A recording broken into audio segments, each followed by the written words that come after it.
मर मिटने वाले, देश की आजादी के लिए अपना जीवन समर्पित करने वाले, आजीवन संघर्ष करने वाले,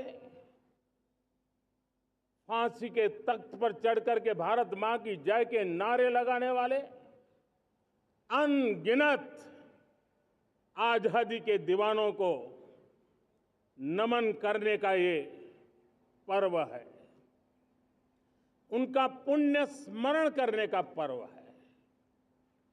आजादी के दीवानों ने आज हमें आजादी के इस पर्व में स्वतंत्रता की सांस लेने के लिए सौभाग्य दिया है। यह देश उनका ऋणी है। ऐसे हर महापुरुष के प्रति हम अपना श्रद्धा भाव व्यक्त करते हैं। मेरे प्यारे देशवासियों,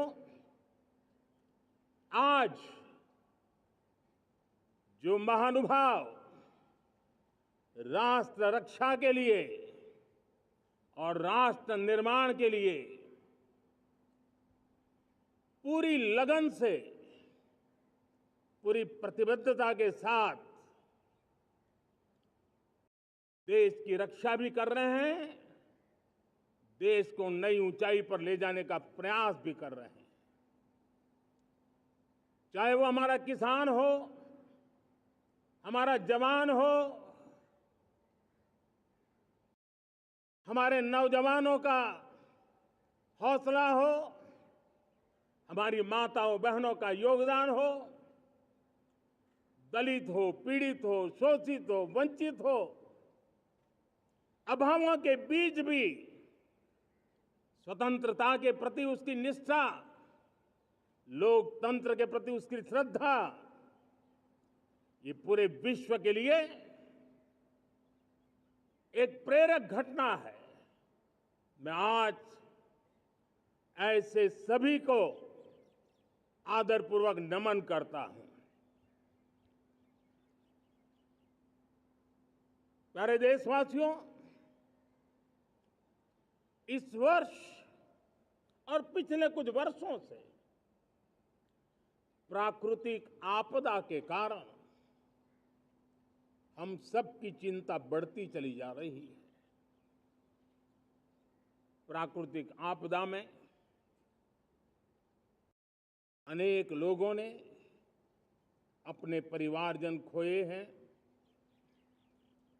संपत्ति खोई है, राष्ट्र ने भी पारावार नुकसान भोगा है। मैं आज उन सब के प्रति अपनी संवेदना व्यक्त करता हूं और मैं उन्हें विश्वास दिलाता हूं कि यह देश इस संकट की घड़ी में उन सब के साथ खड़ा है। मेरे प्यारे देशवासियों, हम जरा आजादी के पहले के वो दिन याद करें। सैकड़ों साल की गुलामी, हर कालखंड संघर्ष का रहा।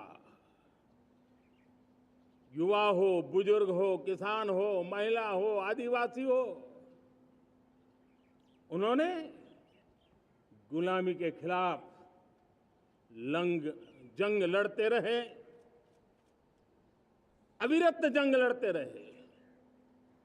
इतिहास गवाह है कि 1857 के स्वातंत्र संग्राम जिसको हम याद करते हैं, उसके पूर्व भी हमारे देश के कई आदिवासी क्षेत्र थे जहां आजादी का जंग लड़ा जाता था। साथियों, गुलामी का इतना लंबा कालखंड,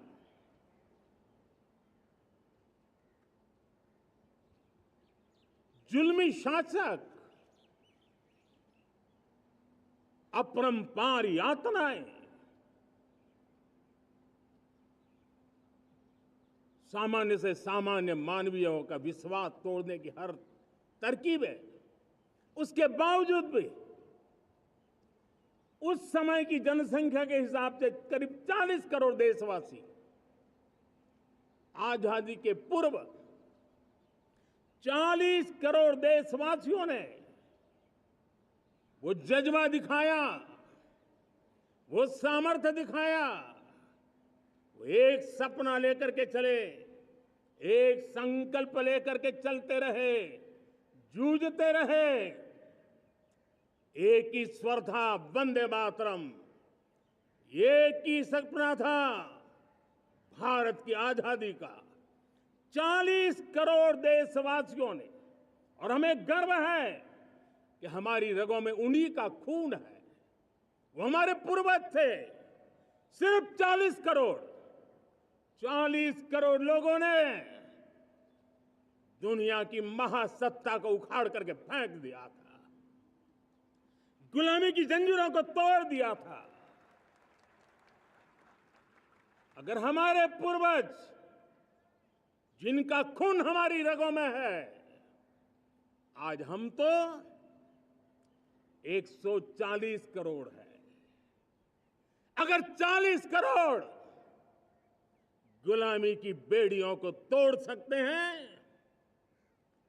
अगर 40 करोड़ आजादी के सपने को पूर्ण कर सकते हैं, आजादी लेकर के रह सकते हैं, तो 140 करोड़ देश के मेरे नागरिक,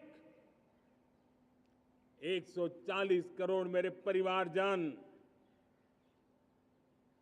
अगर संकल्प लेकर के चल पड़ते हैं, एक दिशा निर्धारित करके चल पड़ते हैं, कदम से कदम मिलाकर, कंधे से कंधा मिलाकर अगर चल पड़ते हैं, तो चुनौतियां कितनी भी क्यों ना हो, अभाव की मात्रा कितनी ही तीव्र क्यों ना हो, संसाधनों के लिए जूझने की नौबत हो तो भी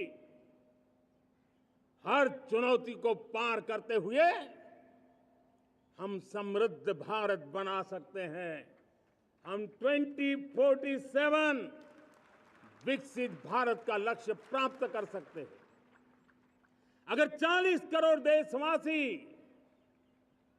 अपने पुरुषार्थ से, अपने समर्पण से, अपने त्याग से, अपने बलिदान से आजादी दे सकते हैं, आजाद भारत बना सकते हैं, तो 140 करोड़ देशवासी उसी भाव से समृद्ध भारत भी बना सकते हैं। साथियों, वो एक समय था जब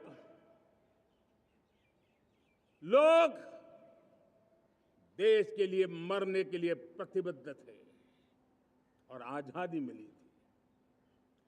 आज ये समय है देश के लिए जीने की प्रतिबद्धता का।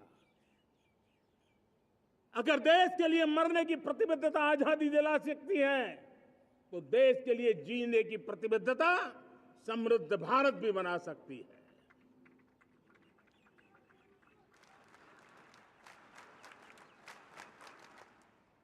साथियों, विकसित भारत 2047 ये सिर्फ भाषण के शब्द नहीं है, इसके पीछे कठोर